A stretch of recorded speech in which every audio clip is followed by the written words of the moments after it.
Oh, round 22 already. This is Triple M's Midweek Rub. We're getting towards the business end of the season. As always, on a Wednesday, I'm joined by Duck. By the way, you smell beautiful today. Duck, I walked in. Nice This little... is the, which one's this? I think this is the Black Dunhill.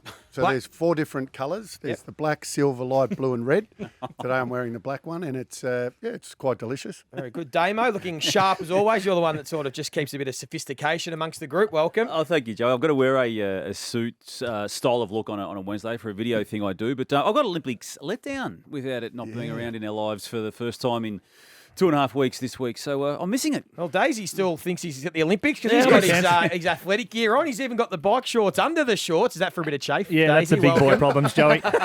No, I'm on the fitness kick. I got really crook a couple of weeks ago. I got a bit of food poisoning from some Uber Eats, and I used that as a kickstart to my diet. So I'm a few kegs down. I'm going all right. Looking sharp. But I'll tell you what, the bike shorts, that and Vasso, Christ almighty, without them, I'm a mess. I look like I'm John Wayne walking around the streets of Melbourne. Yeah, that is the concern. That's my go now. Whenever I play golf, I have to wear the bike shorts. Yeah. Just, Chafe. These are things when you're an athlete and with skinny legs, as I've had for most of my career, you never had to think about it. I looked at Lee Brown and used to make jokes to him about, nice bike shorts, you're chafing, are you?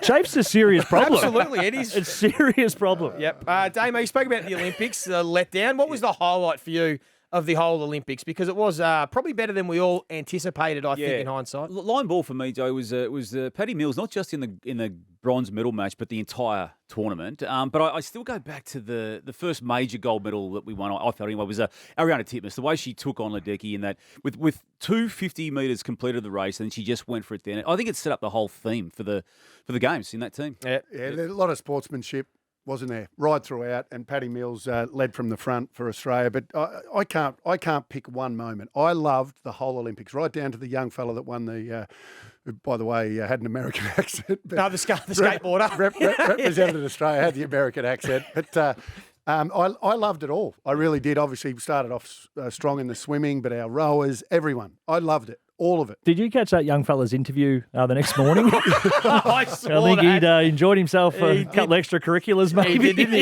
He had the red eyes. Yes. Hey, Damo, we should get to some serious news off the top. We've just had Dan Andrews' live press conference. There's been an update on the COVID situation in Victoria. Yeah, it has. So an extension by 7 days, which takes us right through to basically Friday week now. And just to give that a footy context, that's the Friday, which begins the final round of the home and away season.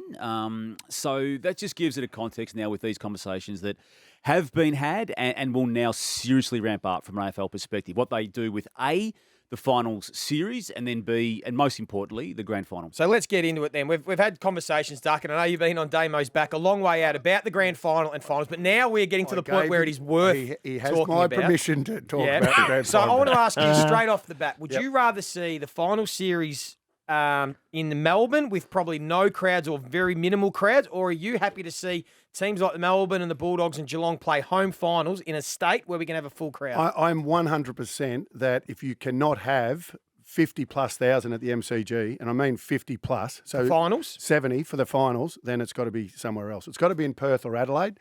And by the way, you can fly, up and down. They could use that whole side of our country as a corridor. But I'm 100% you have to have a full capacity for a grand final. So MCG, if you can't have it, see you later. What do you think from a player's perspective, taking your own personal experience and the current group of players, would they rather, so let's say Melbourne, hypothetically, they should finish on top of the ladder, would they rather play in Adelaide or Perth in front of 40, 50,000 fans, or would they rather play at the MCG, their home ground, with maybe 10,000 at best or no crowd at all? It'd be a predicament for Melbourne because I think as the ladder, and this is obviously hypothetical, is Melbourne v Port Adelaide at Adelaide Oval is a huge leg up for Port Adelaide. They couldn't do that, could they, Dana? No, they couldn't take it there. Well, don't listen to that one then. Do you want another example? Yeah. No, but crowd is the reason why we all played in grand final. The reason what makes the grand final and what makes our game is the crowd. That's why you play. That's what makes it such a big game is the electricity that that it creates. The commercial side of it has to kick in at some stage because of the. Let's just go with a round figure of $5 million for each of the past. Wow. Let's go with 10 weeks. That's been lost to the game because of the requirements to negotiate and wade your way through the COVID situation. So to get some of that back has to be considered, and obviously there's a price that is gettable when it comes to the grand final. But in terms of the first week, I feel they'll look at the best matchups for the fairness of the home team or the top ranked team in each draw. I think beyond the first week, though, they could be a situation where they do try and lock it away. Can the MCG dig their heels in the MCC and say, we've got the deal, we've got the rights, we gave it away last year? Yep. Stiff bickies? They can. What's the point if there's no crowd there? What do they get out of it? Well, that's sort of the question. No, and Daisy, they actually have. And they're putting their heels in. But why? What do they get out of the MCC by playing at an empty venue? They'd rather play an AFL Grand Final at their venue. Don't care about the crowds from their perspective. The other thing it does do, it'll extend that deal again if we don't play it at the MCG by yet another year on a deal that's already way too long. We're already talking 2058. That's what it's done. So, again, you talk about the corridor, Duck. There's still issues there. WA at the moment, you have to fly in for 7 days and effectively isolate. I mean, you can't plan for that coming out of a first or second week of finals or even a third week going into a grand final. Which is why that bye is really important for mine. I mean, if you made the decision quickly, let's say in a week's time, then you use that bye as the period where they can obviously go into isolation. So then it's fair for everyone. Yes. So but then you've got the problem with the second week, obviously, and third week. No, but you get all the teams and stay into the one area. Yes, all the teams there. That is not a priority thought right now. But it's not, doesn't mean it won't happen. Yeah. Before we go to the break, and we'll get to some more footy news because there's always plenty happening. You've got a nice hero of the week.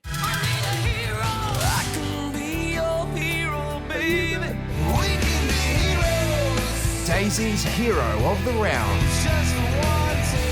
Well, it's retirement season, boys, and for one of my mates, a man who went pick one in the 2005 draft, Mark Murphy, he's decided to hang them up. But not only is he hanging them up, it will be his 300th game on the weekend, which is a great effort. Obviously, he joins the likes of Nichols, Dool, Bradley, Silvani, and his good mate Simo.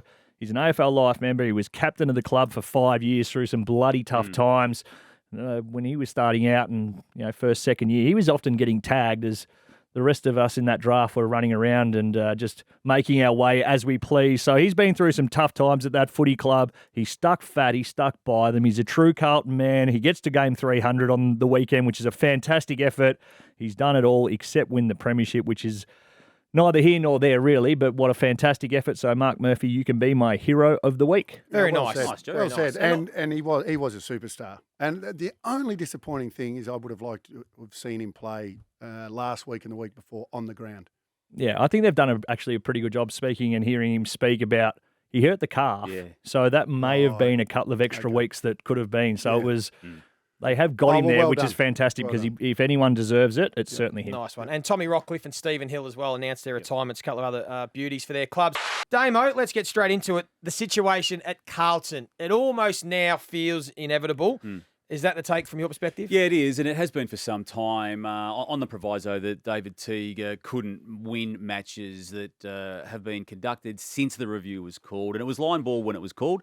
You don't call a review of that nature, bring in outside people to scope the club and then have it as a given that any person in that footy department stays as a result of what they're about to do. So the 4-win, 3-loss scoreline that he's had from that doesn't change anything in that perspective. And it's all opinion, Joey. There's not one person outside that club right now who can say they know what's going to happen because the people at the club don't 100% know either.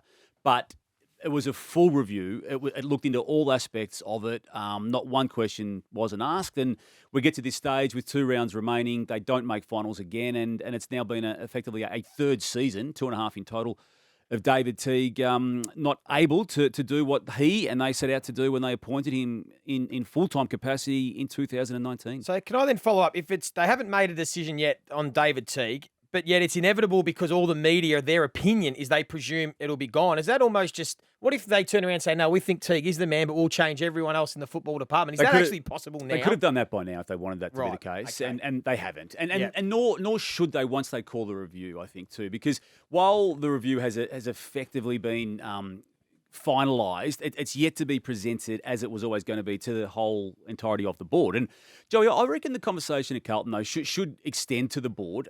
When they reviewed the football department, I feel they should have reviewed themselves, because you've got an outgoing president who's been there for basically 10 to 12 years. That's Mark Leduchet, still making noises, which I think are a little bit contradictory to what the club wants. Park that. So he's out, but he's making noises. Luke Sayers is coming in. He's been on the board for 9 years already. That takes in Brett Ratton being sacked, takes in Mick Malthouse being sacked, Brendan Bolton being sacked, this David Teague's appointment and potential sacking. So he's been there a long time too. Craig Matheson, Jeannie Pratt, both been there 10 and 12 years respectively.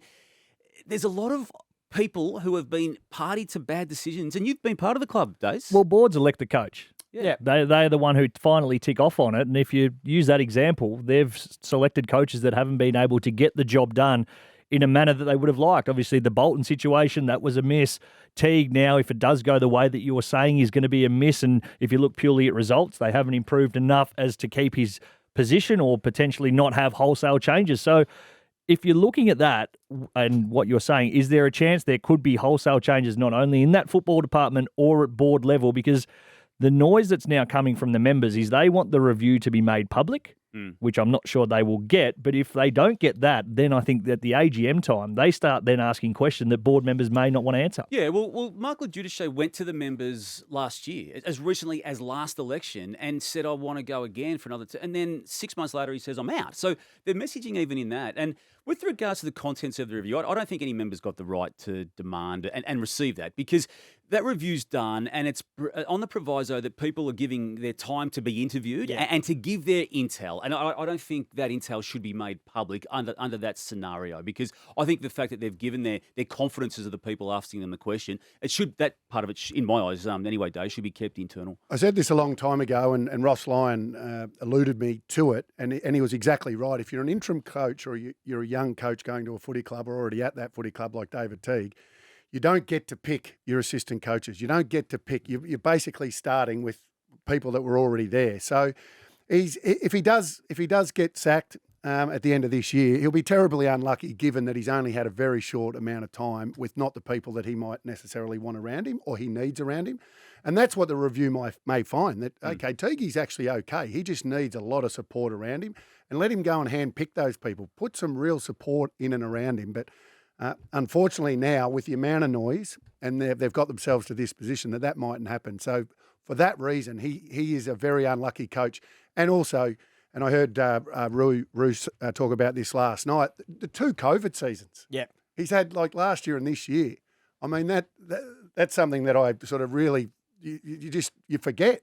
I mean, he's had his back up against the wall right from the start. And as Daisy and said, injuries. and he's had the hangover of the Bolton era and the effect that that's had on some players. And so you're right, it does leave a question mark about the faith in the board to select another coach. If a lot of that board have been there and seen how many 3 or 4 other previous coaches come and fail. Goes back to Ratton. I mean, that's 2012 when the Ratton exit and Malthouse coming in, and then we know what happened there, and then Bolton just didn't work. And Pagan before them. It's buyer beware, isn't it? If you're a coach and you're looking for a job, now Clarkson will be different, but if it's a Clarkson, or let's say it's a Buckley or someone that's actually coached before, you walk in there and you say, hey, I want him. You pick your own. You go in with your own team. You don't just go in there and let them pick it, because clearly that hasn't worked. Yeah, it needs to be a whole cultural change with the whole football department and the playing group. Daisy, the MRO, what's your take on the Toby Green situation as we speak, Damo? Just before midday, we're still not sure whether the Giants will challenge and take it to the next level. Yeah, the appeal, I believe they are, I think, is the mail. We feel they are, but as we speak right now... No, we've been told, confirmed. I've just got some mail. There you go. Got some mail. It's been confirmed. Eddie Maguire style. I've just just received the text message saying that you're in his seat. They will challenge it. So they will challenge the decision. Yeah. What grounds have they got in regards to challenging? They can take it on it being an unjust outcome initially, which is that legal way of dealing with it. They can also pick up a point of difference as well. So, look, my take on this, and this is my 2 bobs worth, I reckon he knew what he was doing, but I still think he's unlucky to have copped a week, given what we've seen this year. When you say know what he was doing, what do you think? I think he knew what he was doing with the elbow. Not to get Patrick Dangerfield in a way that left him in hospital, but I think the elbow was raised to protect himself, which is fine. I don't have an issue with that.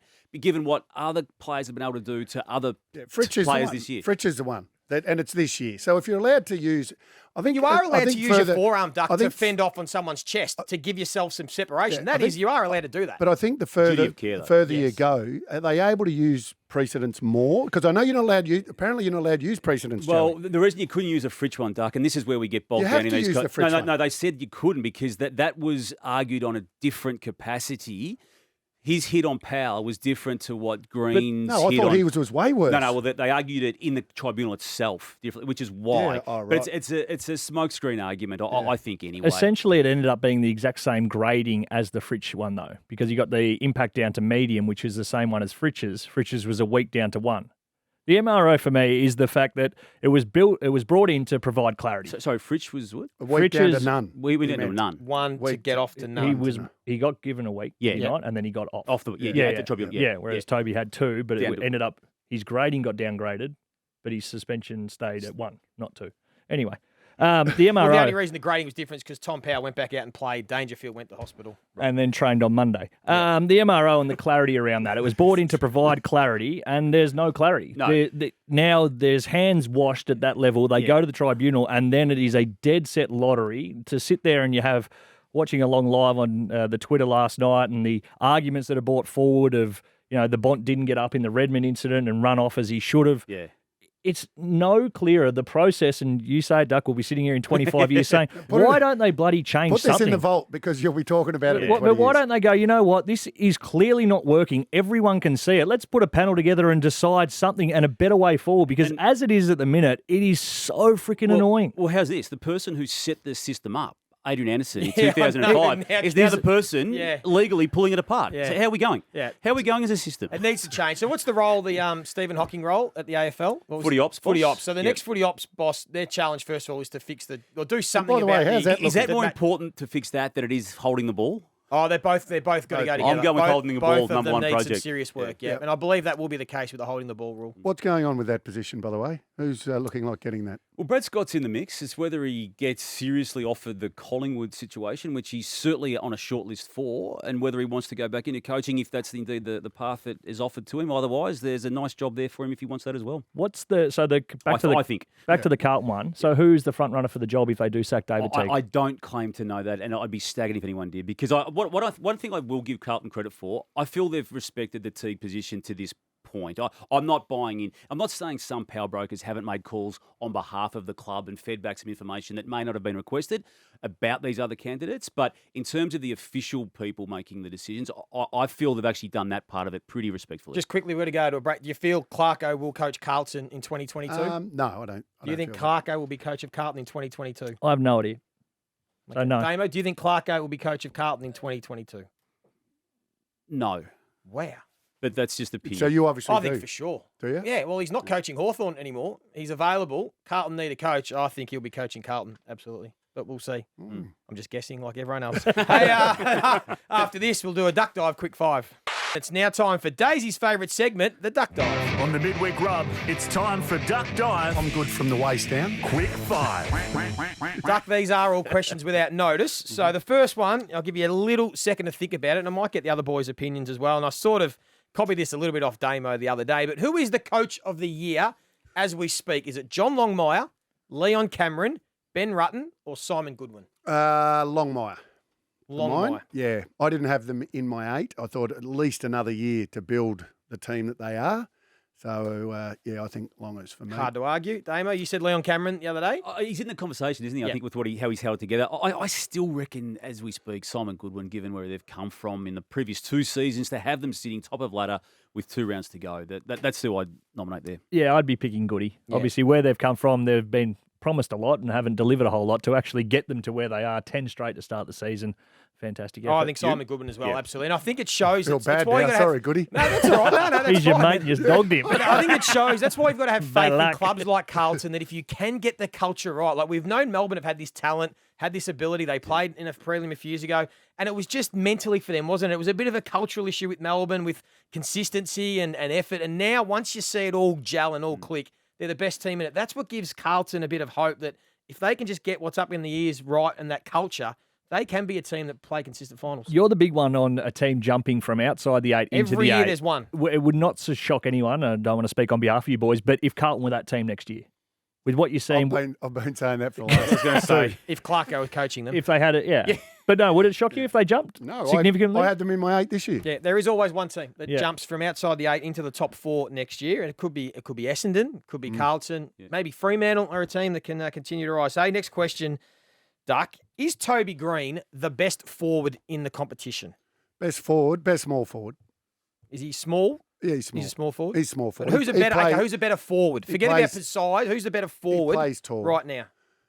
Is there a better forward? I think a good big man's better than a good little man every day of the week. Yeah. So the big, Tom Hawkins and those guys, I think I'd have ahead of him. Yeah. Okay. Yep. Do you think is there a better forward in the game at the moment? If you're picking a team purely on a forward line, he'd almost be your first selected. Maybe Norton I'd go with first. Yeah, he's a lock. Yeah. He's a lock for the All-Australian, isn't he? Yeah, yeah, absolutely. Yeah. Absolutely. Yeah. Hey, after what we saw Monday night, Luke Jackson, is he now sewn up the rising star for season 2021? Oh, good question. So Tom Green's the other one who's got a hamstring injury from the Giants. Georgiades. It's probably the freshest in mine. I think Jackson's been the more consistent out of them all. I think so. Yeah. I think the role he plays too for his size. Yeah. He had a little flat patch for about 6 weeks through the middle, like Melbourne sort of did, but he was awesome Monday night. I don't get in the stats too much, Joey, but someone presented me them today. He's either above average or elite in key metrics in relative to the role he plays, that being a forward / ruckman and vice versa. So his numbers stack up as well as the impact. Yeah, what he's getting around the ground, his possessions are off the charts. Josh Bruce, big blow for the Western Bulldogs. How do you see that forward line functioning? What changes would you make? How would you go about it for the Dogs to win this premiership this season? Oh, it's a fascinating one, isn't it? I mean, do they need another? Do they just go with another really good small? We know that they've got depth.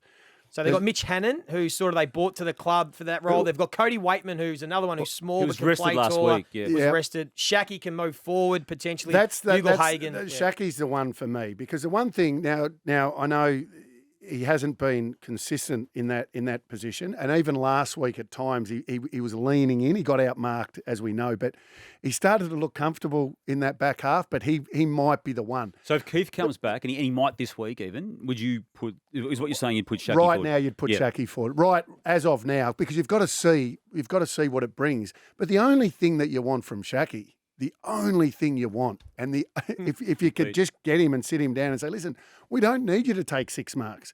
We just need you to compete. We've heard Dimmer Hardwick talk about Tom Lynch and what he's doing. I mean, that's all they need. That's all they need Shaki to do. Just promise me this. Do not get outmarked. If you're in any contest, bring the ball to ground. Shaki's downfall as a forward was exploited last week as a defender on Peter Wright. His lack and want to be extremely physical. Competitive. He's 200 centimetres tall, you know. If you could get him, if Luke Beveridge could get him and shake him and say, mate, just if someone's in front of you, knock them over. If someone comes near you, push them out the way. But it's not in his... And this is the problem. It's probably the hardest thing to... That real attack on the footy, and can you I coach guess that and train that in a forward? That physicality, it's in your nature or it's not. It's probably one of the hardest things to get as you go in your career. There's other things you can improve on immensely. I mean, that's from within. Yep. My theory would be potentially bring Jordan Sweet, the young ruckman, to take the ruck because their rucking is not a big strength of theirs anyway. With Tim English. An English forward. All he's got to do, Jordan Sweet, seriously, is just be half competitive and allow the ball for the midfielders to get to work. English get back to the form he was in at the start of the year. So bring another small pressure forward and play English. And that's the other option. It's a massive out. Even though we've haven't really given Josh Bruce the credit for the year he's had. He's had some good games. Yep. Now that he's been removed from that, you go, well, geez, you are actually an integral part of that forward line. Yeah. Last one, there was a bit of talk with yourself about Damien Hardwick and the comments that he made that were probably unfair towards Jonathan Brown. But how have you seen Tom Lynch's season? It hasn't been anywhere near his best. But like I said, Dimmer defending his player wasn't the issue that I had with Dimmer. Yep. It was what he said about Brown and those who had an opinion on Tom Lynch, which we're all paid to do. But I agree with Dimmer in that he competes. The one thing you talk about what's within, Tom Lynch has that little bit of little bit of mongrel that you want, and he doesn't get outmarked and he does compete. So from that point of view, is he been really good? Yes. Would Dimmer Hardwick love him to be taking some more marks and kicking goals? Of course he would. Yep. Nah, very good. Hey, after this, we're going to take a look at this weekend's games, and we're going to look back at our certainties from last week. Oh, and do we have to? I think we do, Damo. Particularly, we're going to have a bit of Think we're all analysis at cooked. your certainties, because you might become the kiss of death. I might need an intervention on this. Before we take a look at this weekend's important games, round 21, let's take a listen back to our certainties last week, because it wasn't that hard of a round. Richmond are morals to beat the Kangaroos. Richmond are absolute morals. Okay. Easy. That was half shelling time, all part. poor. They looked in trouble. Gave the Kangaroos a 20-point start, still beat them by 30. Never in doubt. Huge game Friday night. We'll chat about that one in a minute. But let's take a listen to the other three experts and their certainties from the round. You know what? I'm Bulldogs over the Bombers for me. Yep. Fair enough. Easy kill this week. I'm taking the Cats to get a hold of the Giants down at GMHBA. Jeez. You've Coming gone off the very back soft. of... Yeah, why have you done that? Just got to solidify it. All right. Good lesson for you. I want to take the Swans over the Saints. Before we go back to your... Damo, do you know that out of 21 rounds, that's your 10th certainty that has been incorrect? And by the way, a lot That's of your 60 certainty... stubbies. Oh, yes. Damo's up for that's nearly 3 slabs that's coming up from Damo. And let's be honest, Damo, not like he's been taking the roughies. Damo's been taking the half volleys outside off stump. He's Yeah, just I been know. playing all around them. I've long known I'm not a good football tipster, Joey. Long known that. Daisy, Geelong. Yeah. We'll say no more. Yep. 9 outs for the GWS Giants. They were $7 in the betting. If you look at it that way, Geelong were unbackable at $1.10, and I took them. And well, that little turd Jordan Clark, he had a chance to get them back within 3 points, and he went around the bloody body. If you can't kick From a the top of banana, the square. kick a drop punt, son, and don't put it in a row 77 double ZB. You. Oh boy. Anyway, I wasn't that passionate about it. That's why you can't do the predictors, Duck, because Yeah. everyone's trying to Yeah. predict who will make the 8. Hey. No one has got 9 right in any round for the whole year. So I don't know how people think that all of a sudden to do your predictor, you're going to get 18 right in the last 2 weeks and be able to know who's going to play finals. Having a look, though, going forward, round 21, some huge games that will shape the top 8. Give us your thoughts on a couple, please, boys. All right, I'll kick off. I'll go the Power over the Blues. The Blues under all sorts of pressure, but I'm going to go with the Power. I think they'll have a really good win. I'll take hopefully a confidence boosting tip here, Joey, in Lions to beat the Magpies. I don't mind the Magpies. in All that right, one. Yeah. Duck, Oh. Lions. Daisy Thomas is the Oracle. Not last week. I'll take the Magpies to beat the Lions. Oh, hello. Very good. I like it. Magpies. I was at that game live, Hawthorn Collingwood. Collingwood were very, very ordinary. Yep, I liked the Hawks last week too, and they were juicy, responsibly. We'll What are just you touch. doing? We'll What are you touch on doing? this big game. I want to get Joey? your thoughts. I'm taking the Tigers again. I'm doubling down on Richmond to beat the GWS Giants. Messi Yellow game. and back. Yeah, we'll believe Toby Green probably won't get off his appeal. So I think that's a huge out. I think the Tigers have found their mojo. I think we've underestimated the importance of guys like Dion Prestia back into that side. He's huge. Edwards and Jack Graham, they're all starting to play good footy. Kane Lambert's now got some continuity. I think we're seeing Richmond playing back to their style. They'll beat the Giants. It's exciting that the Giants are in the 8. The Tigers are playing for their life. The Bombers are a chance if there's upsets. It's very rarely does it get this late in the season. And it's Derby over in Perth. Dockers, Yes. West Coast. Like, how much would the Dockers love to beat West Coast and almost guarantee they won't play finals, and Fremantle still giving themselves a chance. Massive. It's huge, It's- isn't it? Little brother, big brother. So what do you quickly just Giants, Tigers? How do you see that game? going? Yeah, I tend to agree with you. I think with Green out at this stage, and even if he does play, I think that they have the defenders that can play on him. That the Grimes and these guys are that little bit taller. So I'm with you, Tigers.